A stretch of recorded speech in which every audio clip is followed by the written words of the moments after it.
Welcome back, Marius. Cool. Thanks, Christelle. Welcome. Great to be back. Yes. In reviewing what we discussed last time, I think I have 100 more questions for you. So, so I hope you have a lot of water and you have the energy to go with it. Yes. Just for anybody watching, I met Marius through BNI, Business Network International. We are in the same chapter. And, because of the strict value system that we have in BNI, I have absolute faith and trust in Marius, and I can, with an open mind, refer him to you. So, you know, good luck. Use them whenever you can. So, Marius, as I said, questions. So, can you tell me? You discussed very briefly that when we start, an entrepreneur might want to start as a sole proprietor and then later register as a company. Tell me about the Yeah. tax implications between the two and switching. Um, can you take us through that process? Yeah, I'll do that. Yeah, I think the reason I said maybe start as a sole proprietor, especially if you're going to be small and you don't want to have a lot of costs and admin involved, because registering a company is expensive. Um, but it also offers you a lot of more protection. So that is the difference between trading as a sole proprietor and trading as in a private company. Private company is basically seen by SARS and SIPC and other companies as a separate body. So it's not really linked to you, but you are linked to that company via either being a shareholder of your company or a director of the company. So, and with that, being a private trading as in a private company, you then have to adhere to more laws, the Companies Act. There's a lot more, there's directors that need to adhere to certain things. So your administration of the company becomes very important, and that's why you need a good accountant or someone that can help you with that. And the cost involved comes also with that, because you have to then do annual financial statements to adhere to the standards of the Companies Act and with SARS. But to get back to your question regarding the tax implications, um, if you're trading as a sole proprietor, you basically pay on the your tax on your profit that you make on the tax individual scales. Um, so that's basically, if you're working for someone in full time, you pay on a certain scale, you pay tax on that, and it starts at 18% and goes high as 45%, depending on your tax income that you make. So can I If can I just can I Yeah, just check that with you? So if I'm a sole yes, proprietor and I'm a full-time employee somewhere else, so I'm a full-time employee, I have the side hustle that I bake or whatever it is. Every yeah. cent I make there, do I need to declare that and make it part of my annual income? Yes, you have to.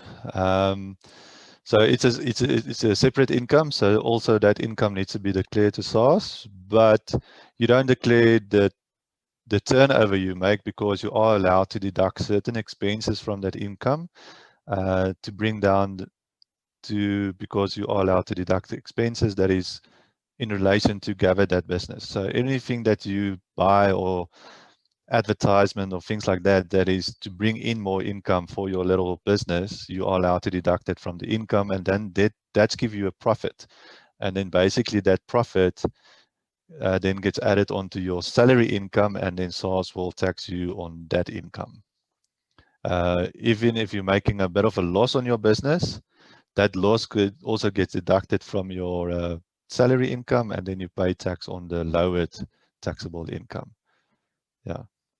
Okay. So there's actually quite a couple of benefits being a sole proprietor. Um, if Yeah.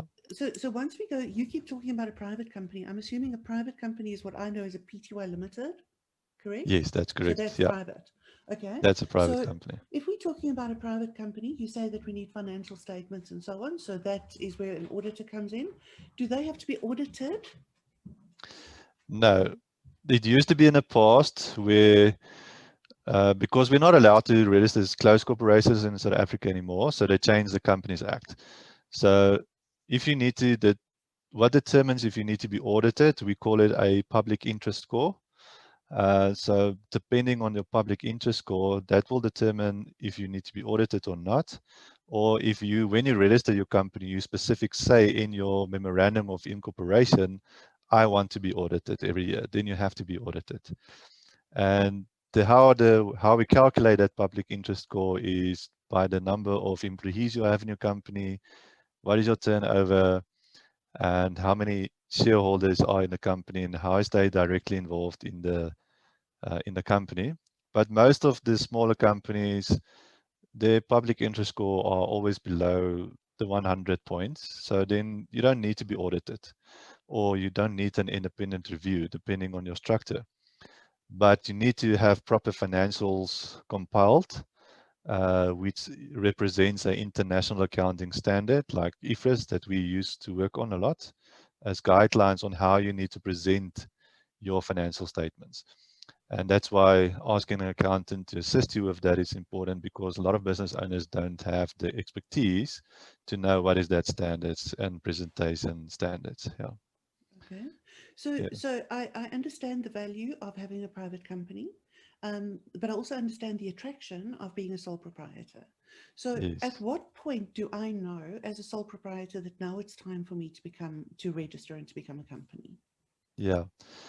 I would say if you really start regularly, I would say it depends on your income, but I would say if you regularly come to the 30,000 plus mark, then I would say consider registering company, because yes, there is tax advantages as a sole proprietor, but with a company, it also gives me, as an accountant, it also gives me a bit more tax strategy that I can implement, because now I have two people that I can work with to minimize your tax as much as possible within the tax laws. Um, and it also, like I mentioned earlier, it does protect you as well, especially when it comes to, if you're starting regularly making 83,000 Rand a month, then you start gearing into the direction of making R1 million turnover a year, and then you have to register for VAT. And I would not VAT register in my personal capacity. Yes, yes, I can um, imagine. I can yeah, and imagine. then, So I actually want yeah, to have a whole conversation with you about that. But yeah, again, we're out of time. out of time. I think Yeah, I think I can keep you here for many hours. So, yeah, yeah. so let's We, call it. yeah, we just need to get Okay. back to the company tax a little bit also in the next session. Okay, we'll do that. Yeah, Thanks. yeah. It was wonderful chatting to you, and I'll see you next time. See you next time. Thanks, Gazelle. Bye.